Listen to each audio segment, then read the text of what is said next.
une vallée paisible, au bord du fleuve Jourdain, une scène sacrée se déroule. C'est un moment unique, un événement qui marquera l'histoire de l'humanité. Jésus, celui que les prophètes avaient annoncé, celui que l'on attendait comme le Sauveur, se présente pour être baptisé par Jean le Baptiste.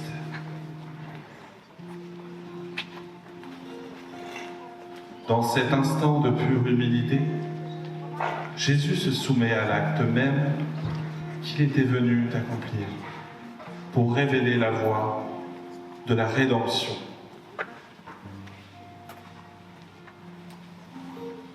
Voyez comme Jésus s'approche de l'eau. Jean, surpris, hésite. Il sait qui est celui qui vient à lui, mais il est humble et ressent qu'il ne mérite pas de baptiser l'envoyé de Dieu. Mais Jésus lui répond avec douceur et fermeté. C'est ainsi qu'il convient que nous accomplissons toute justice.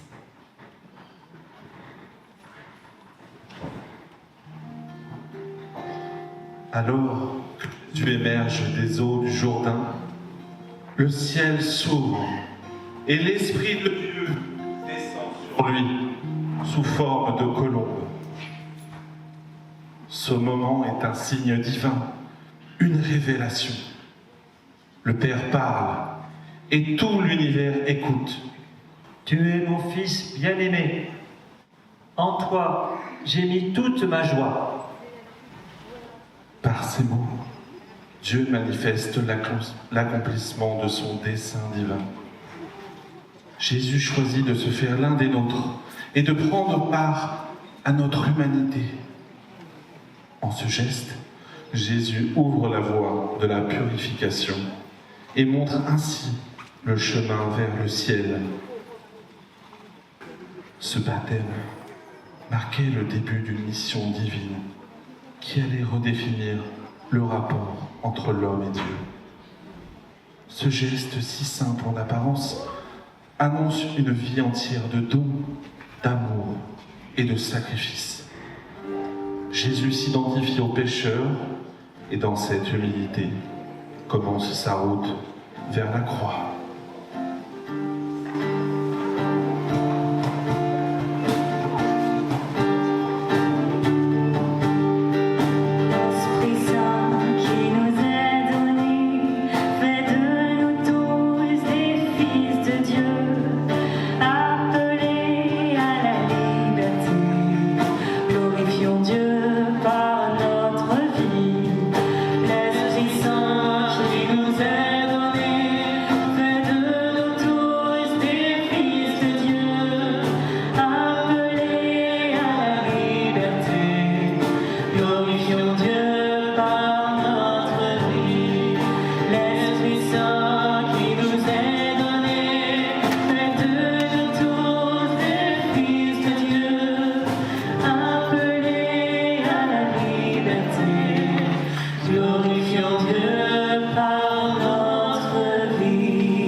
Après ce moment de sublime révélation, une autre scène se prépare dans le désert, loin des foules et des eaux bénies.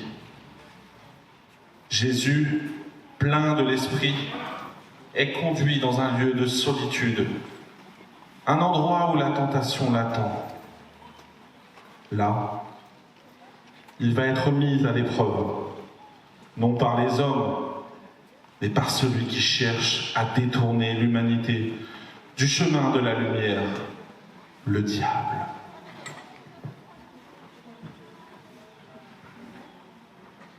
Trois tentations se présentent à lui, trois épreuves de son humanité. La première, la plus pressante, vient alors qu'il est affamé. Après 40 jours de jeûne, le diable vient à lui. Voyez autour de vous. Vous êtes ici dans ce monde qui m'appartient. Tout ce que vous voyez, tout ce que vous désirez, peut être vôtre. Vous n'avez qu'à tendre la main. L'or, le pouvoir, la gloire, tout ceci est vôtre. Je le possède, c'est à moi, et je l'ouvre à qui il semble.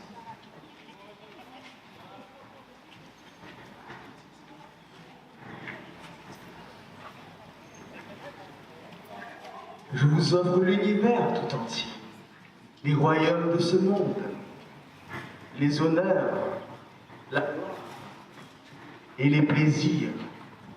Venez avec moi, et tout ceci sera vôtre. Quel homme refuserait tout cela? N'êtes-vous donc pas fatigué de lutter? Je vous offre une vie de facilité, sans souffrance, sans sacrifice. Acceptez, et je vous guiderai vers la gloire. Toi, si tu es le Fils de Dieu, ordonne que ces pierres deviennent du pain. Il est écrit, tout homme ne vivra pas seulement de pain, mais de toute parole qui sort de la bouche de Dieu.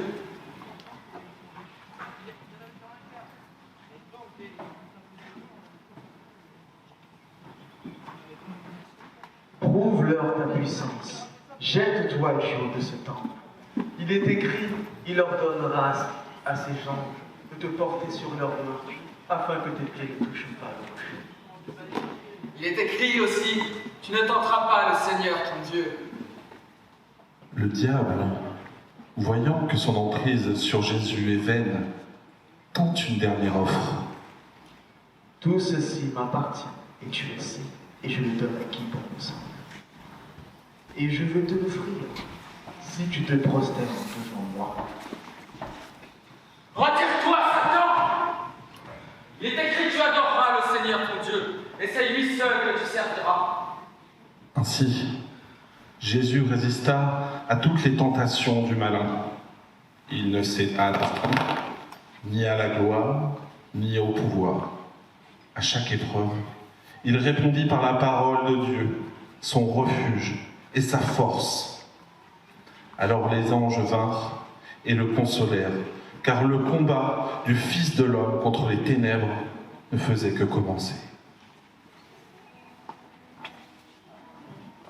Le diable, fatigué, ne revint plus.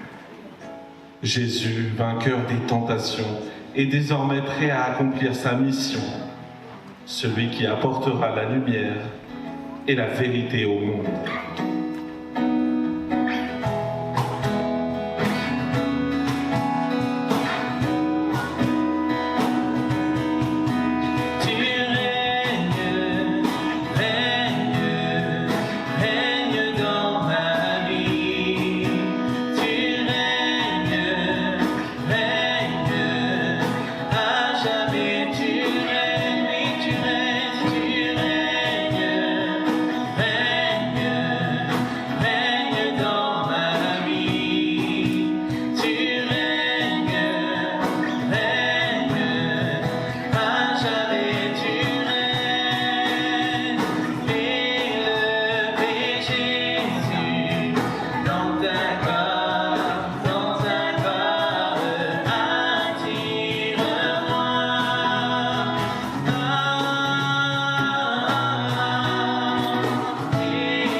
La mer de Galilée s'étend devant nous, paisible comme un miroir, sous un ciel sans nuages.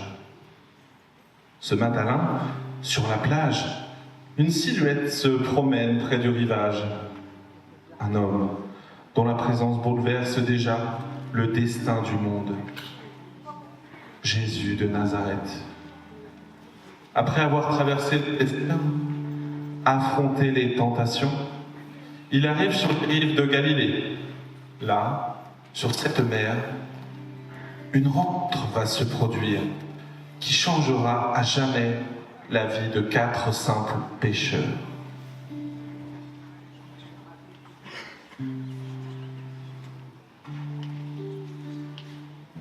Il voit là-bas des hommes occupés à leur travail quotidien, en train de lancer leurs filets dans l'eau pour récolter le fruit de leur labeur. Ces hommes, Simon et son frère André, travaillent sans relâche comme le font tous les pêcheurs de la région. Et ce jour-là, leur quotidien changera à jamais. Venez, suivez-moi, et je ferai de vous des pêcheurs d'hommes. Ils ne comprennent pas les mots de cet homme, mais n'hésiteront pas à répondre à l'appel. Dans cet instant de grâce, ils laissent tout derrière eux et le suivent.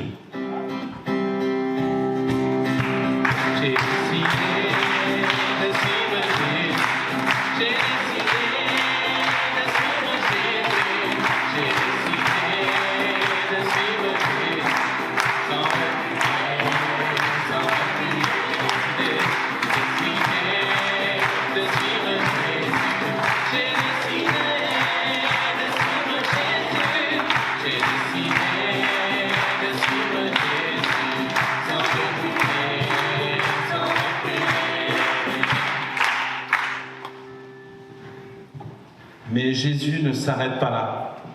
Plus loin, sur la berge, où d'autres pêcheurs réparent leurs filets, Jésus se dirige alors vers Jacques et Jean. Venez, suivez-moi. Et voilà, ainsi les 4 premiers disciples de Jésus, Simon, André, Jacques et Jean. Ils ne savent pas encore où cette route les mènera, mais leur cœur tout entier répond à l'appel du Maître.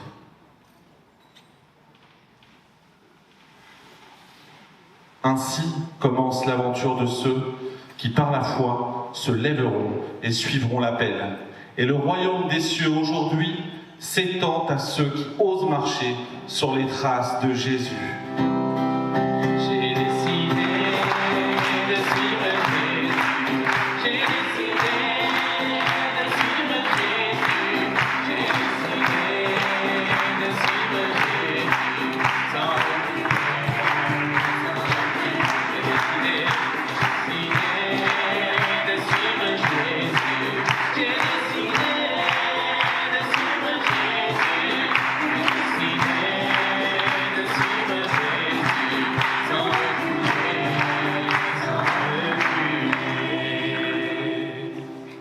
Alors que Jésus et ses disciples voyagent de ville en ville, ils sont conviés à un mariage.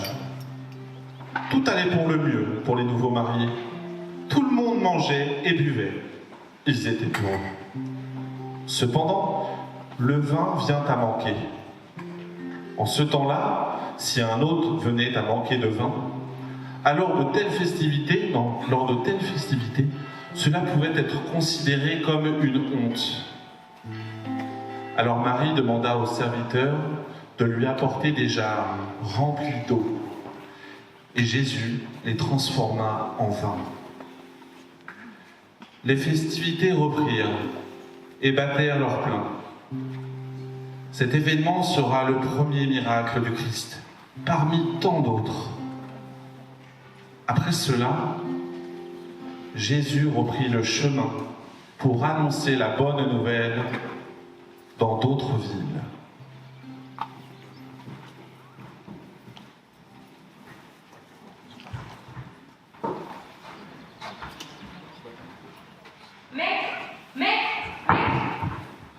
Cet homme est malade depuis des années. Nous avons entendu de parler de toi. Si tu le veux, tu peux le guérir.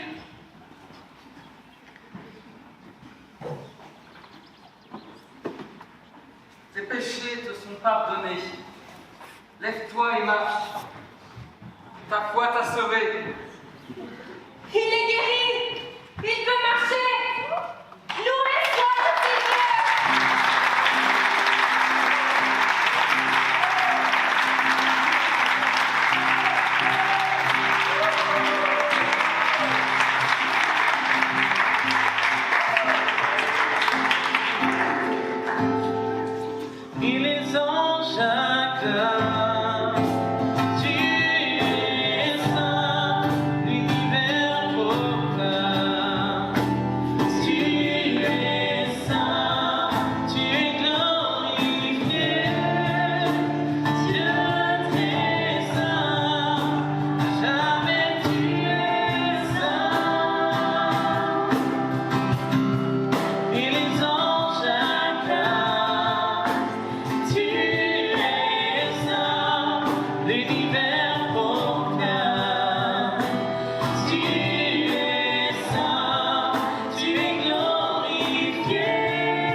Alors que Jésus et ses disciples montèrent vers Jérusalem, dans le temple où ils se rendaient, les marchands et les changeurs s'étaient installés à l'intérieur même avec leurs bœufs, brebis et clémentines. Voyant cela, Jésus noua des cordes pour en faire un fouet, les chassa du temple, car il est écrit « L'amour de ta maison fera mon tourment ».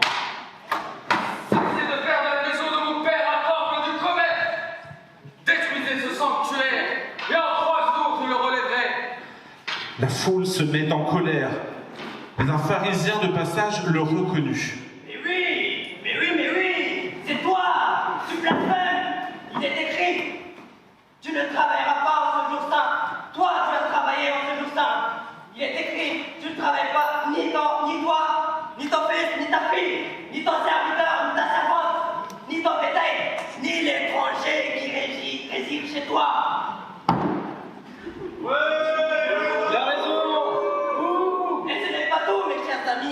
Il a dit à un homme paralysé, tes péchés sont pardonnés. Qui peut pardonner les péchés sinon Dieu seul? Mais cet homme paralysé, il peut marcher maintenant, non? Si Jésus a ce pouvoir, n'est-ce pas le signe de Dieu? Silence! Ce pouvoir n'est pas celui de Dieu, mais du démon. Le fond de notre peuple et défie nos traditions. Jurons! Tu prétends être le fils de Dieu. Tu détruis le peuple avec tes faux enseignements. Je ne viens pas abolir la loi, mais l'accomplir. Vous sondez les Écritures pensant y trouver la vérité. Et pourtant elles parlent de moi. Pourquoi fermez-vous donc votre cœur? Il a raison! Alors pourquoi guéris-tu le jour du sabbat? Tu méprises la loi de Moïse! Le sabbat n'a pas été fait pour l'homme, mais l'homme pour le sabbat. Si un jour, une de vos brebis, un jour de sabbat, venait à tomber dans un puits, il n'évite pas la relever. Combien plus la vie d'un homme vaut-elle que celle d'une brebis? Ce ne sont pas les gens bien portants qui ont besoin de médecins, mais les malades. Comprenez ce que veut dire je veux la miséricorde et non le sacrifice. Il est devenu trop dangereux! Il faut le faire taire! Ainsi, tandis que Jésus répandait l'amour et la miséricorde, l'ombre du complot contre lui s'épaississait. Ceux qui refusaient la vérité cherchaient déjà à le faire tomber. Ceci était l'une des premières accusations à l'égard de Jésus. Il continuait à annoncer le royaume et enseigner les préceptes de son Père. Il faisait bon accueil aux pécheurs. La Pâque approchait, tandis que les grands prêtres et scribes cherchaient un moyen de le supprimer. Jésus comprit que son heure était proche.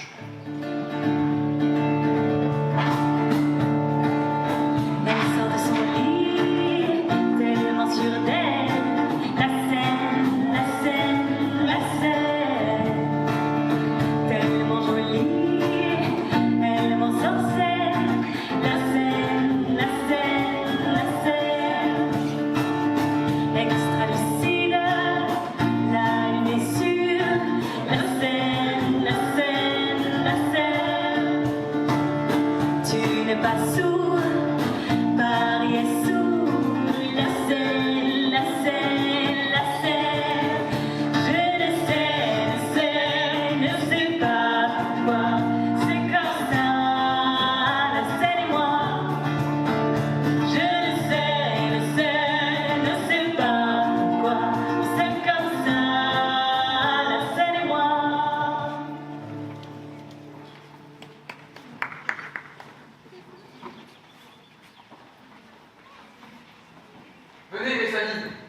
soir, nous partageons un dernier repas avant que ne s'accomplisse ce qui doit l'être.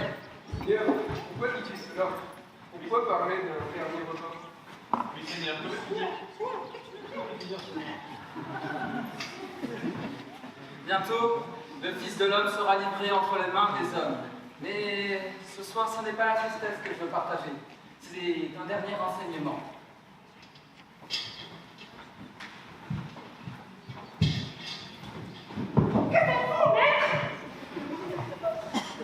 Ce que je fais, tu ne le comprends pas maintenant.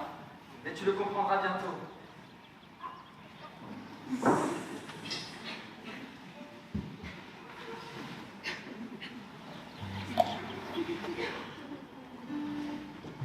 Non, toi, le Seigneur, le Maître, tu ne feras jamais mes pieds. Si tu ne me laisses pas te laver les pieds, tu n'auras aucune part avec moi. Alors, Seigneur, lave-moi les pieds, mais aussi les mains et la tête. Celui qui a fait un bain n'a besoin que de se faire laver les pieds pour être entièrement pur.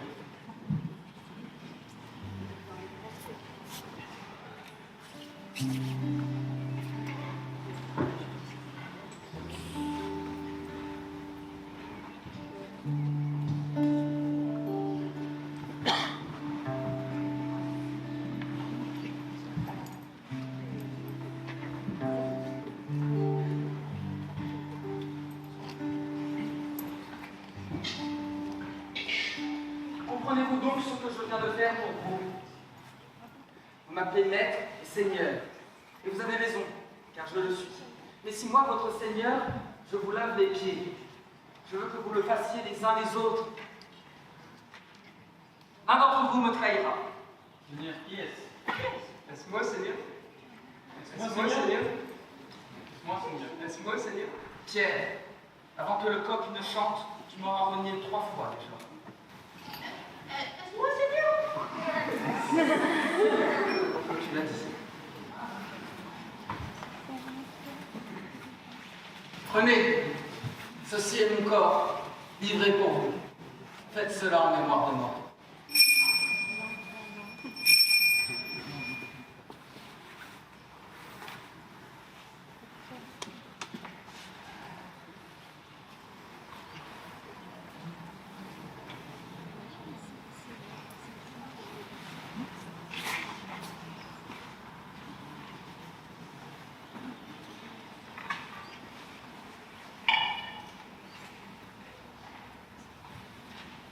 Prenez et buvez-en tous.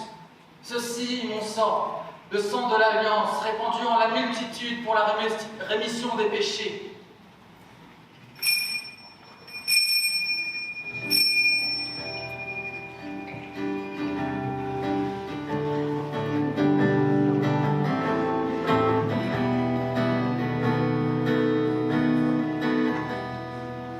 Venez, approchons-nous de la table du Christ, qui nous livre son corps et son sang. Il se fait nourriture, pain de vie éternelle, nous fait boire à la coupe des noces de l'agneau. Venez, approchons-nous de la table du Christ, qui nous livre son corps et son sang. Il se fait nourriture, pain de vie éternelle, nous fait boire à la coupe des noces de l'agneau. Ce fruit de la vie qui n'en pourrait plus, jusqu'au jour où nous nous retrouverons dans le royaume de mon Père.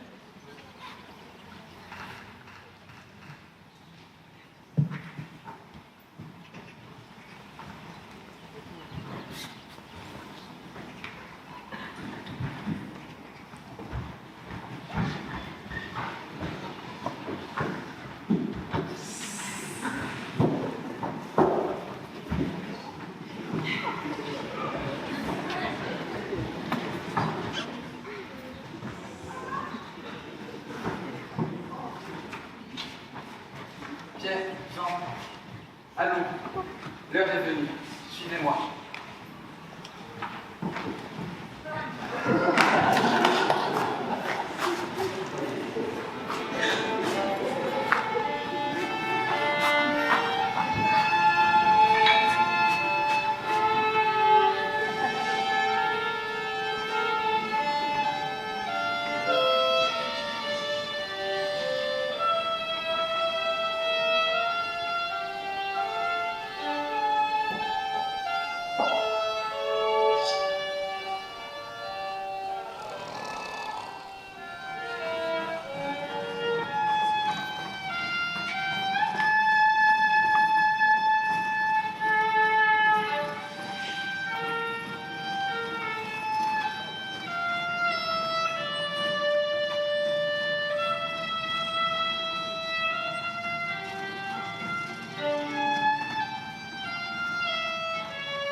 le veux, éloigne cette coupe de moi, et que ta volonté soit prêtée dans la mienne.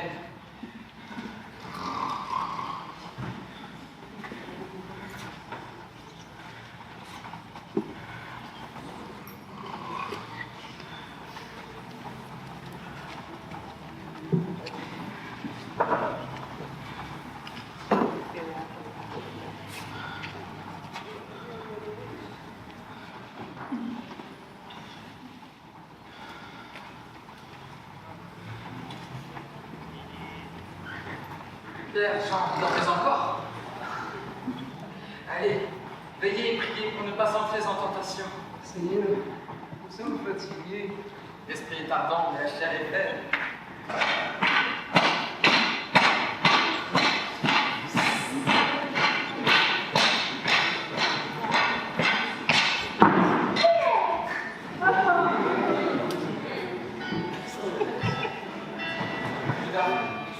C'est par un baiser que tu livres le Fils de l'homme.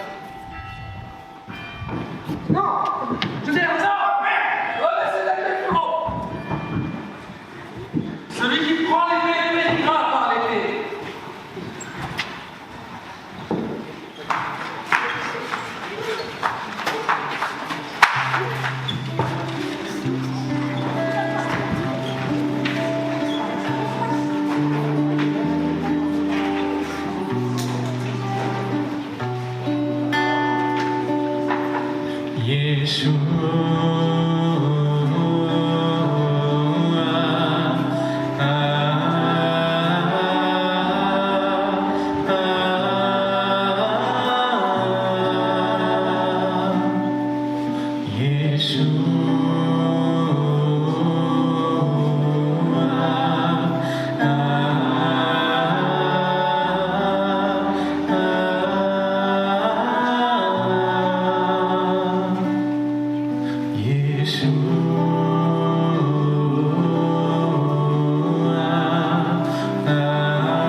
Tu n'as rien à dire pour ta défense?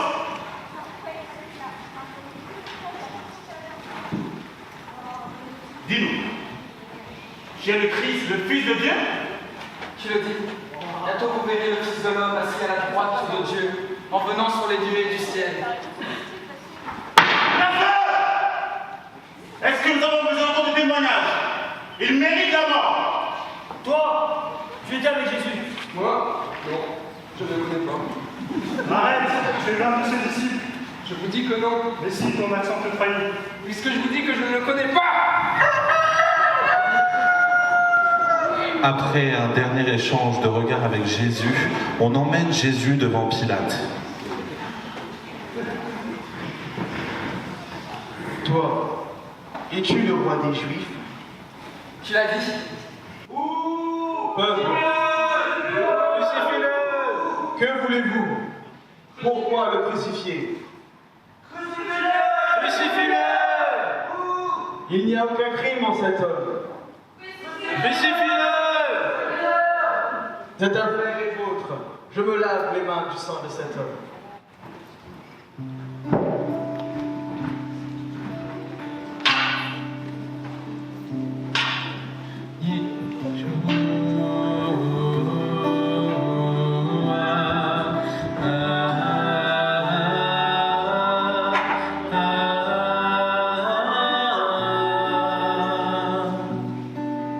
Yeshua.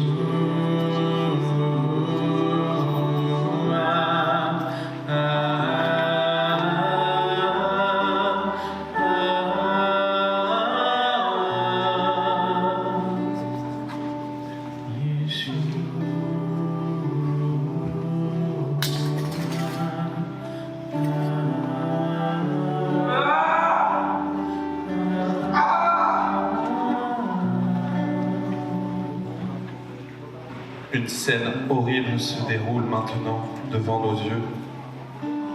Jésus est livré et condamné comme un criminel par son peuple. Il subit la flagellation et l'humiliation. On lui met une couronne d'épines et on le charge de la croix pour qu'il la porte vers le Golgotha.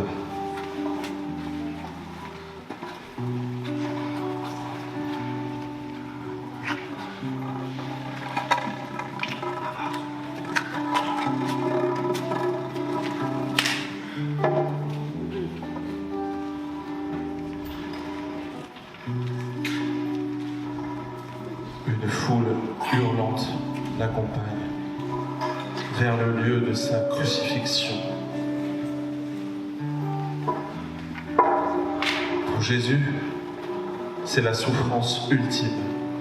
Il est abandonné par tous, sauf Marie, sa mère, qui est présente jusqu'au bout avec Jean.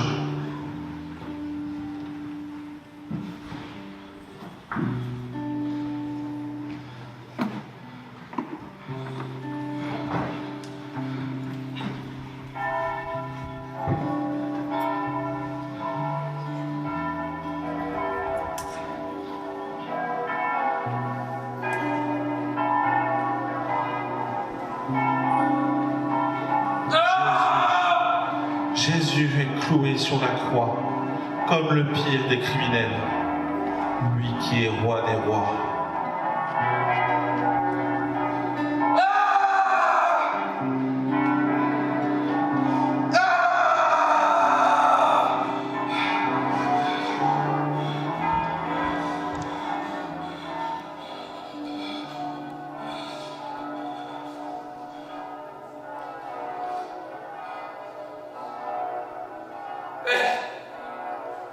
Pardonne-leur. Ils ne savent pas ce qu'ils font. Si jamais tu es le Christ, sauve-toi et sauve-nous. Nous méritons notre peine. Mais lui, il n'a rien fait. Seigneur, ne m'oublie pas quand tu seras dans ton royaume. Aujourd'hui, tu seras au paradis avec moi. Femme, voici ton fils. Voici ta mère. Eloé, Eloé, lama sabachthani, mon père, pourquoi m'as-tu abandonné?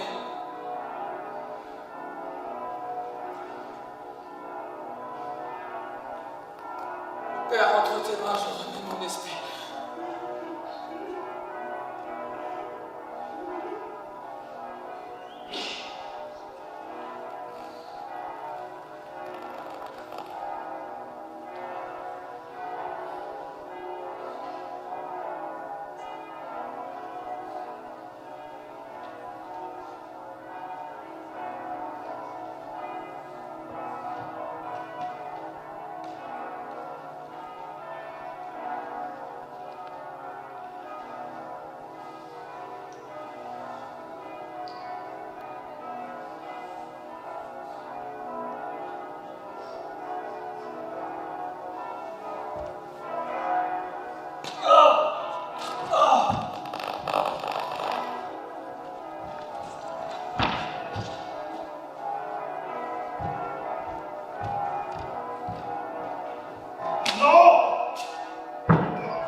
C'était donc vraiment lui le Fils de Dieu.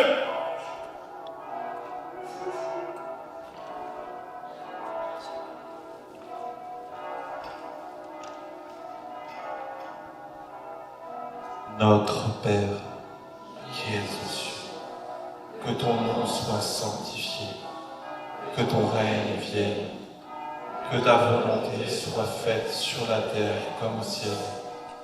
Donne-nous aujourd'hui notre pain de ce jour. Pardonne-nous nos offenses, comme nous pardonnons aussi à ceux qui nous ont offensés. Et ne nous laisse pas entrer en tentation, mais délivre-nous du mal.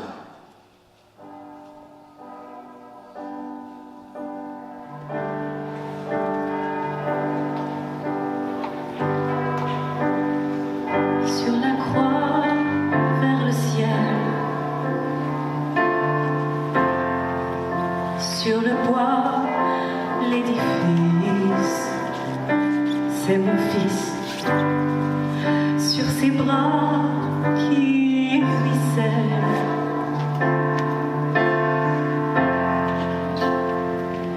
Sous le poids du supplice, c'est mon fils dans les pas de ton père, dans la soie qui te tisse. Va mon fils, dans le froid qui te serre, dans ta soif de justice. Va mon fils, faire le deuil de ton regard, c'est te garder sans te voir, toi que l'on arrache au monde, le chagrin m'inonde. Faire le deuil de ces moments où nous avions tout le temps de vivre pour tous les deux, en s'en remettant à Dieu.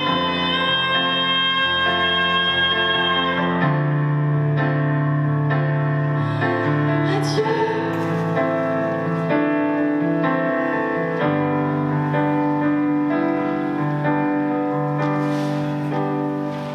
Sur la croix, vers le ciel,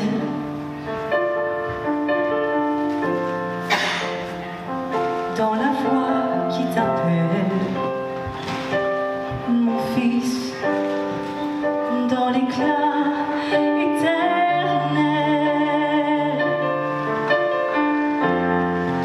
pour que tout s'accomplisse. Va, mon fils.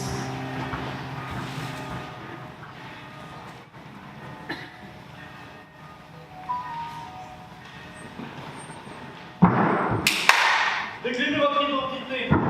Ah, il était temps que j'arrive, car oui les amis, le tombeau ne va pas tomber tout seul. C'est dimanche, mais les anges ne font pas la grasse matinée.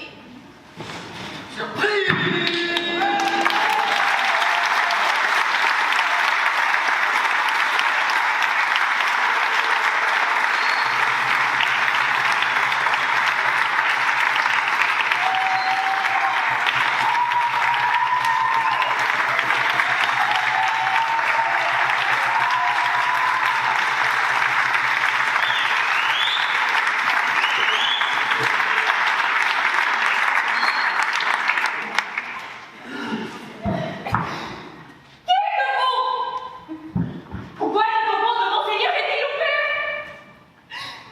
Femme, pourquoi pleures-tu? Marie, c'est moi enfin!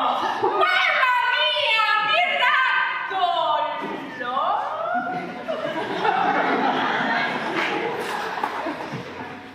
Monseigneur est vivant? Et comment est-ce possible? Ah, ça, tu sais que les hommes se trompent. Mais les Écritures ne se trompent jamais. Allez, va annoncer la bonne nouvelle aux apôtres. Je pars annoncer la bonne nouvelle!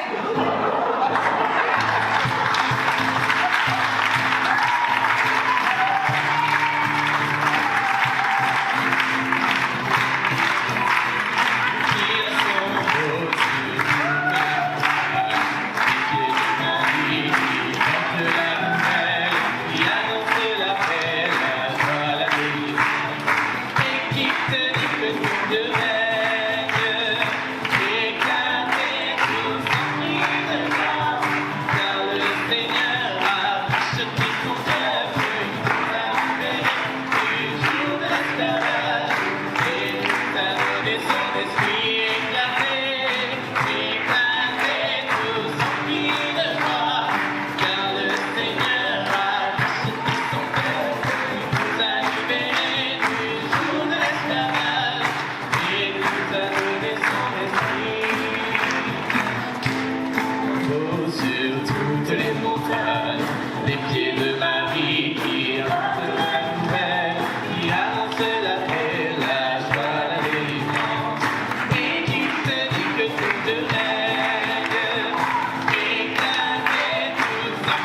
sa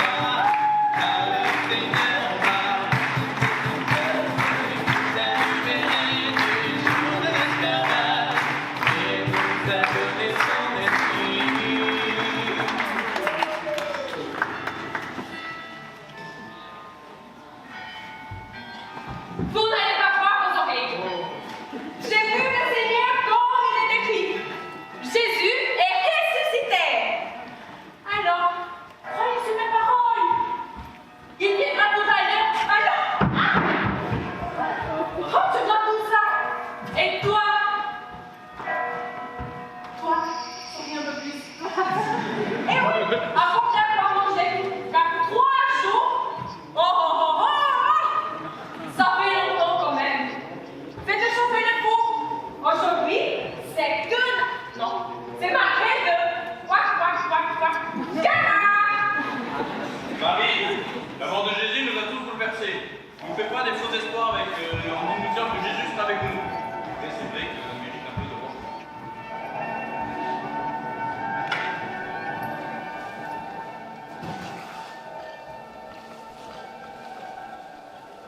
Shalom à tous. Et voilà, il est revenu parmi nous. C'est moi, regardez mes mains, mes blessures. Je reconnais les marques. C'est bien lui.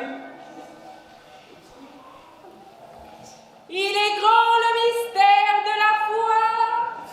Nous annonçons ta mort, Seigneur Jésus. Nous proclamons ta résurrection. Nous attendons ta venue dans la gloire.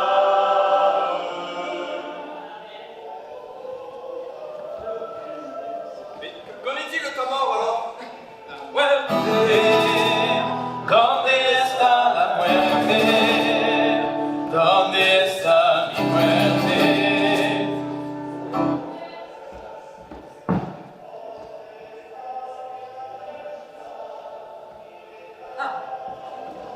Les amis, avant les réjouissances, nous devons proclamer la bonne nouvelle à tous.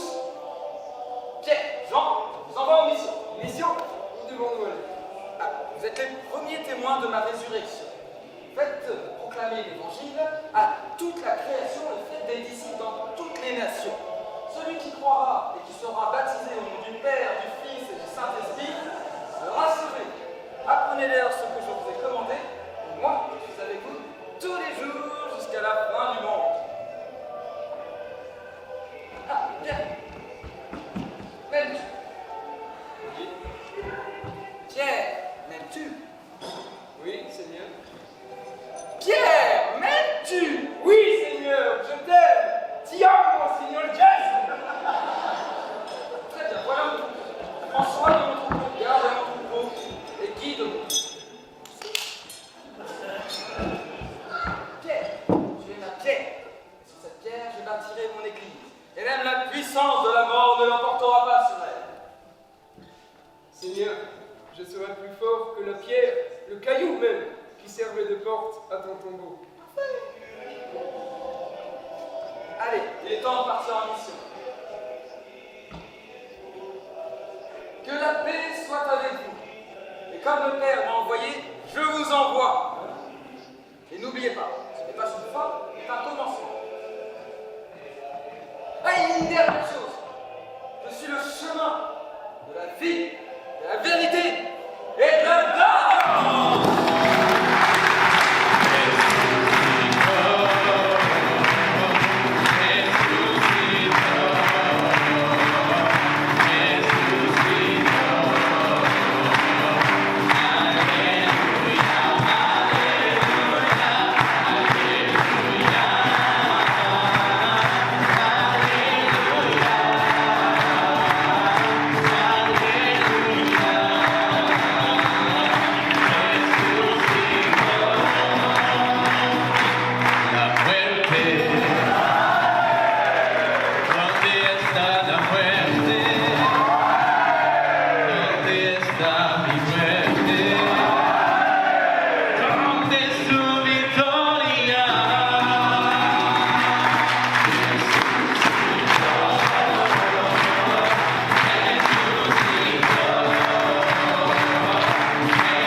Maria.